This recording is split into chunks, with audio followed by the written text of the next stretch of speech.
एक चुकीचा निर्णय पूर्ण आयुष्य बर्बाद करून टाकते. तर माझा आजचा व्हिडिओ आहे ना, फक्त आणि फक्त काही मुलींसाठी. मित्र व मैत्रिणींनो, काही मुली भावनेच्या भरात येऊन असे निर्णय घेतात ना, का त्यांना त्यांच्याच निर्णयावर पुढे जाऊन पश्चाताप नक्की होतो. रडत बसतात. संसाराचा गाडा त्यांच्याकडून ओढत नाही.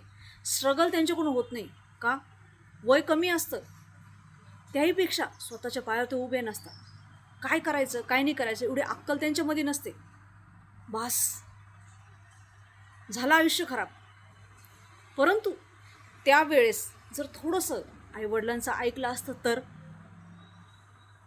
मैत्रिणींनो, तुम्हाला आईवडिलांचे सल्ले ना जुनाट वाटतात, परंतु जेव्हा पश्चाताप येतो ना तेव्हा कळतं आईवडिलांचे सल्ले जुनाट नाही, तर त्यांचा अनुभव मोठा आहे. कुठलेही आईवडील आहे ना मुलीचं सुखच बघतात. मुलीच्या सुखाच्या आड आईवडील कधीच येणार नाही.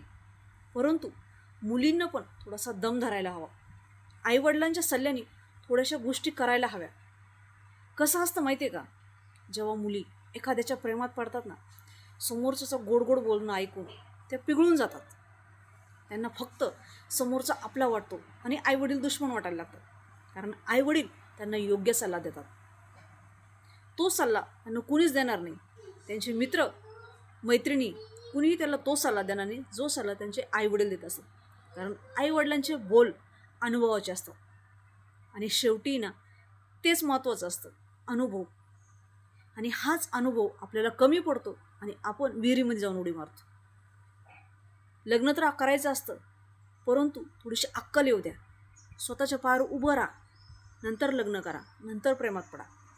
प्रेम करायला लग्न करायला अख्खं आयुष्य पडलेलं असतं. परंतु जेव्हा आपलं जीवन खराब झालेलं असतं ना, बरबाद झालेलं असतं ना, तर खरं सांगते अशा अनेक मुली रडताना पाहिलेल्या आहे. खूप चूक झाली तेव्हा आईवडिलांचं ऐकलं असतं तर बरं झालं असतं. आज स्वतःच्या पायावर उभ्या असत्या. माझ्याबरोबरच्या मुली बाबा कुठं आहे. परंतु मुलींनो, सुधारायचा चान्स हाच असतो. करिअर करा, आईवडिलांचं ऐका. नंतर लव्ह मॅरेज तुमच्या पद्धतीने केलं ना तरी आईवडील काय म्हणणार नाही. परंतु स्वतःच्या पायावर तर उभं राहा. तुम्हाला तेवढी अक्कल येऊ द्या, संसाराची अक्कल येऊ द्या. लग्न काय आहे, कसं आहे, ह्या गोष्टीची अक्कल येऊ द्या. नंतर लग्न करा, प्रेम करा. तुम्हाला कुणी काय म्हणणार नाही. व्हिडिओ थोडासा कामाचा वाटला, माहितीच वाटला, एक लाईक एक शेअर माझ्या व्हिडिओसाठी. नवीन असाल तर चॅनल नक्की सबस्क्राईब करा. धन्यवाद.